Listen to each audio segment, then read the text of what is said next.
Hello everyone and welcome to another video. Today I'll be showing you how I have been tracking my blood sugar using a continuous glucose monitor paired with the Very app. If you haven't heard of Very, it is an app that gathers data about your blood sugar and then provides you with personalized guidance on how to improve your health. I've been using it for about 2 weeks now and I found it to be really helpful. It's even caught my blood sugar climbing into the 180s. Yikes. In today's video, you'll see how I use it not only to track my blood sugar after eating meals, but also things like exercise and also a hot shower as well. And if you're interested in giving it a try, all first-time users will automatically get $30 off of the continuous glucose monitor plus Very app plan using my link, which I will link down below in case you want to try it along with me. All right, so let's get into it. So I'm starting off the day with some yogurt. This is a tried and true blood sugar optimal breakfast for me. I start off with some frozen organic berries that I pop into the microwave for 30 seconds or so just to get it nice and melty and juicy. This adds sweetness into my yogurt without any added sugar. Then I add my yogurt. Typically, I go for a non-fat plain Greek yogurt because it's basically just pure protein, but my kids don't like the tartness of it. So instead, I have this organic whole milk plain yogurt, which my kids like, and they're itty bitty, so they need all the extra fat that they can get. And when I mix the yogurt and berries, it turns into this lovely pink color. Lastly, I top it with a generous sprinkling of pistachios. Pistachios are a nut that are higher in carb than, say, like an almond or a walnut, but it adds a sweetness to my yogurt that I just love.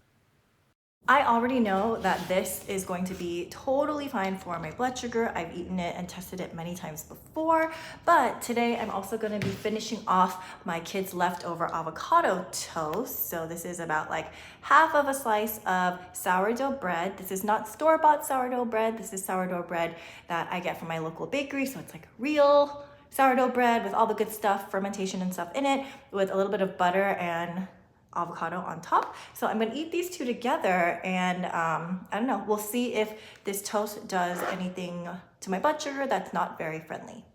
Before I start eating my breakfast, I'm going to use my Freestyle Libre continuous glucose monitor paired with my Very app to check to see where my blood sugar is at now before I start eating. And I'm also going to input my breakfast data and even take a photo of it into my Very app. And I'll show you this in more detail a little bit later, but the cool thing that Very does is it takes what you eat, then tracks your blood sugar for the next 2 hours, and then it spits out a grade or a rating for how your body responded to that meal and whether it is blood sugar friendly for you or not. And for the next 2 hours here, I have back-to-back work meetings. So after I eat this meal, I'm just going to be sitting on my butt for at least the next 2 hours. So let's see what my blood sugar does. I'll check back in with you guys then. Okay, so I'm a little bit past the 2-hour post-meal mark, so I'm excited to see what happened with my blood sugar here. Let's take a look. All right, so the Very app is updating here, and it looks like my breakfast got a rating of a 9. Looking at my glucose graph, the highest my blood sugar rose was to 106 before gently coming back down.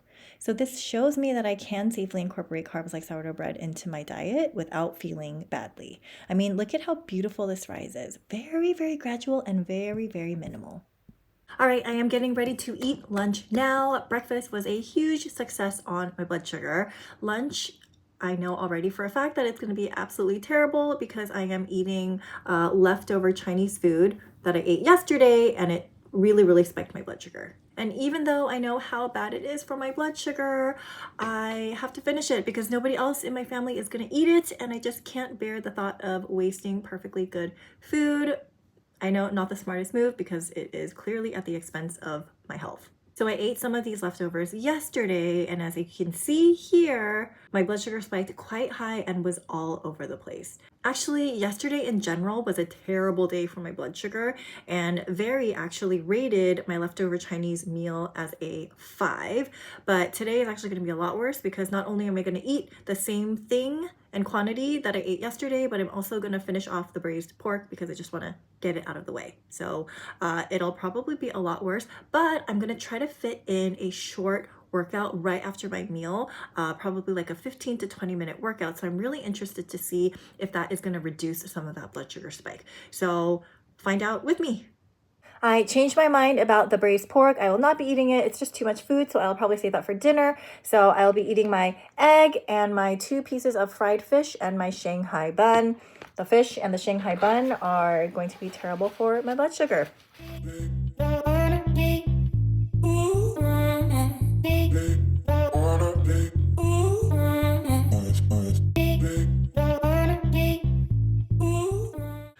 workout done, 20 minutes completed. I feel good, I feel sweaty, my heart rate is going. I know this is making a positive impact on my blood sugar, so proud of myself.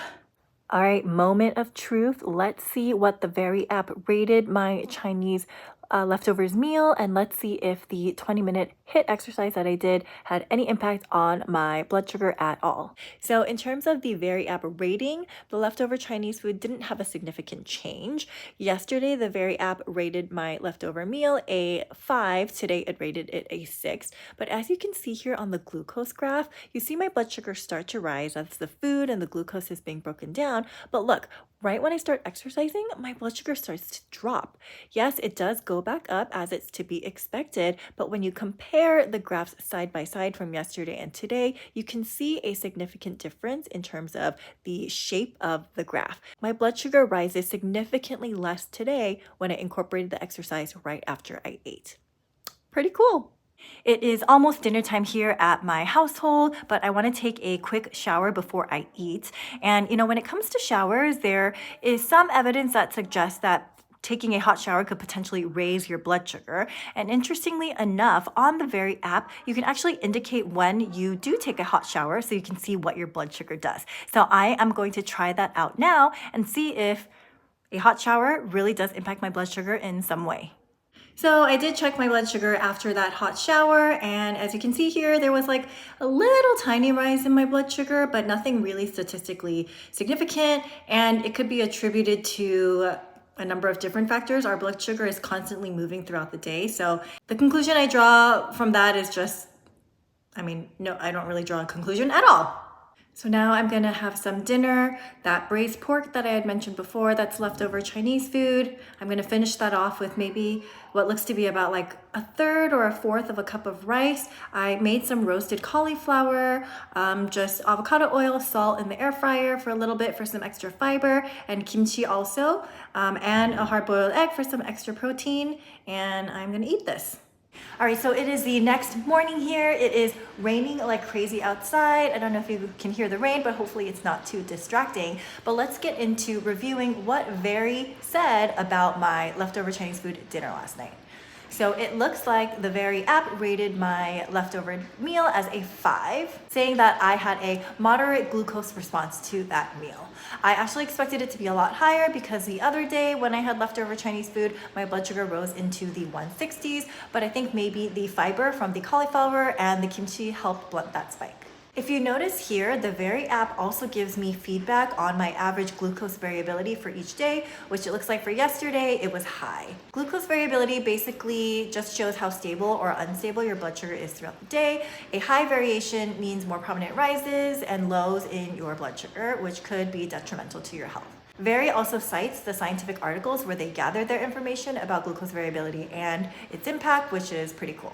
So I guess I have to work on bringing my glucose variability down.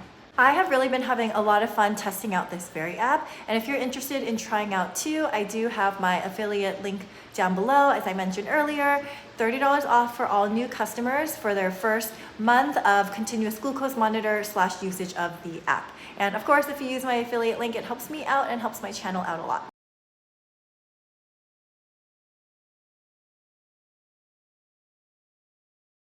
All right, so thank you guys so much for watching, and I will see you guys next time. Bye.